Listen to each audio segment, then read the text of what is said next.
Just off Interstate 44 near Eureka, Missouri, lies a brand new state park.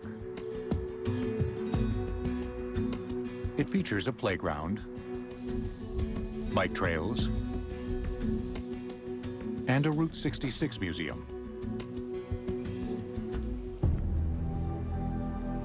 What you won't find is any evidence of what was once the town of Times Beach. No, the town didn't move. It simply doesn't exist anymore. Times Beach was founded in 1925 by the St. Louis Star-Times newspaper. If you bought a lot in Times Beach, you got 6-month subscription to the newspaper. It was named Times after the newspaper and beach because of the Merrimack River, which ran alongside the community. In its first incarnation, Times Beach was modeled as a resort town, a summer retreat for the well-to-do.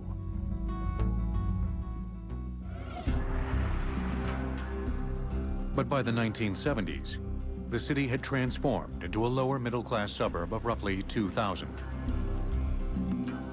The town struggled financially and could never raise enough money to pave its 23 miles of dirt streets and roads. Plagued by dust in the summer months, residents procured the services of a waste oil company to take care of the problem. The neighbors would get together and they would have the streets sprayed just in their area to suppress the dust. And then in 1972, the city contracted with Russell Bliss to spray at will. And he did that in 72 and 73. A lot of little suburbs would hire me to oil their roads. I do a lot of little communities. Times Beach was pretty big, and it would take a couple loads to do the whole town, but with all the wear and tear, I'd have to do it maybe once every couple weeks or once a month. But Bliss didn't use just oil for dust control. During the years he sprayed the roads of Times Beach, he used a mixture of industrial waste that he obtained from various suppliers, including the Napaco Chemical Company in Verona, Missouri. Napaco shared the facility in Verona with another company named Hoffman Taft. Hoffman Taft produced the chemical 2,4,5-T, while Napaco produced hexachlorophene. 2,4,5-T is the short name for a pesticide which was combined with another pesticide, 2,4-D, and together formed the compound which is commonly known as Agent Orange. Hexachlorophene is an antibacterial agent. It was used until it was banned in soaps, toothpastes, and other medical supplies. Both of these chemical manufacturing processes created a waste stream which was laden with dioxin. Dioxin is a known carcinogen. But in 1971, little was known about its harmful effects, and there were no federal laws in place regarding how to dispose of it, or any industrial waste. They could have told me it's cream cheese, and I wouldn't know the difference between that and dioxin. I wouldn't know what dioxin really was. And at that time, I don't think if I would have put a sign on the side of my truck, I'm hauling dioxin from Verona to St. Louis, I don't think anybody would have known what it was. He hauled tanker trucks of this material where it was mixed in large holding tanks. He then would draw down off of this and use the resulting mixture to spray on unpaved roads, parking lots, and in some cases horse arenas in order to control dust. 1971 brought the first sign that Bliss's brew was toxic, when a number of horses died at an arena he sprayed. The owners of the arena contacted the state health department to seek their help in trying to identify the toxic agent. The Missouri Department of Health then solicited assistance from the U.S. Centers for Disease Control. In 1974, the CDC identified dioxin as the toxic agent responsible for the horse deaths.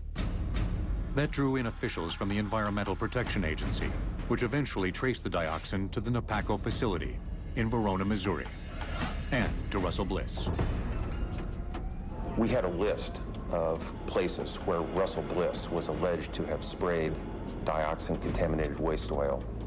EPA was able to identify a number of locations to sample, and in fact, we did identify Times Beach as one of the locations.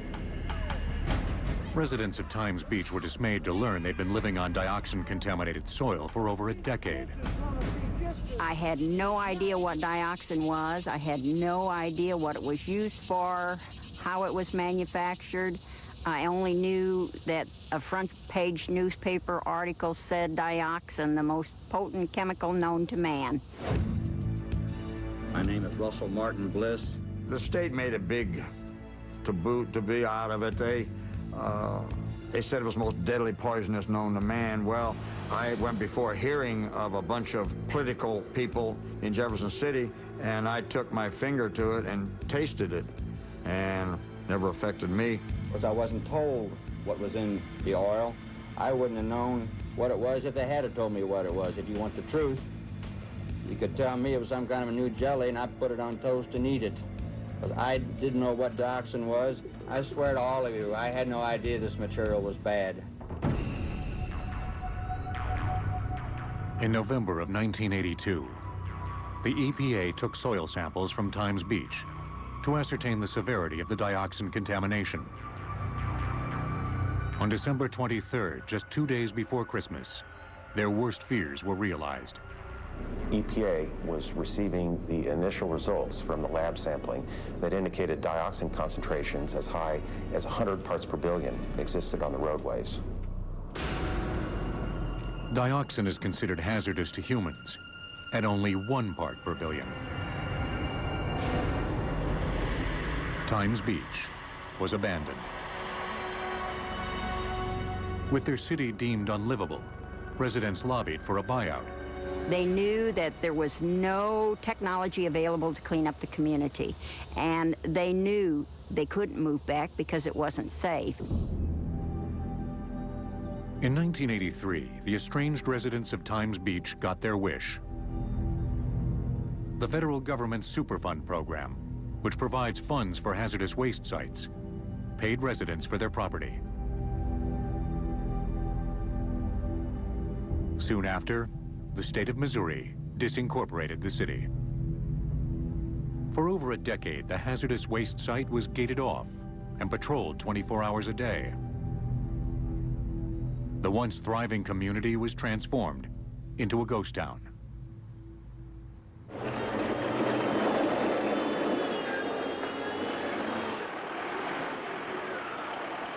Finally, in 1997, after the completion of numerous investigations and lawsuits, the EPA embarked on a massive cleanup effort.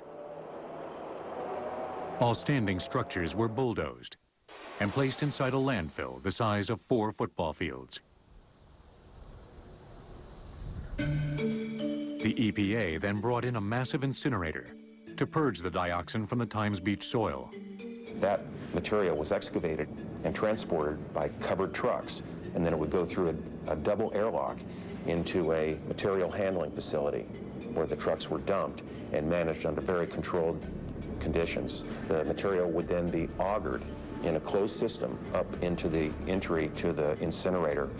The gases would be evaporated at a temperature of 1,700 degrees, and then the gases themselves, which contained the dioxin molecules, would flow into a secondary combustion chamber, which would actually destroy the dioxin molecules at a temperature of more than 2,100 degrees. Over $200 million later, the cleanup project came to an end.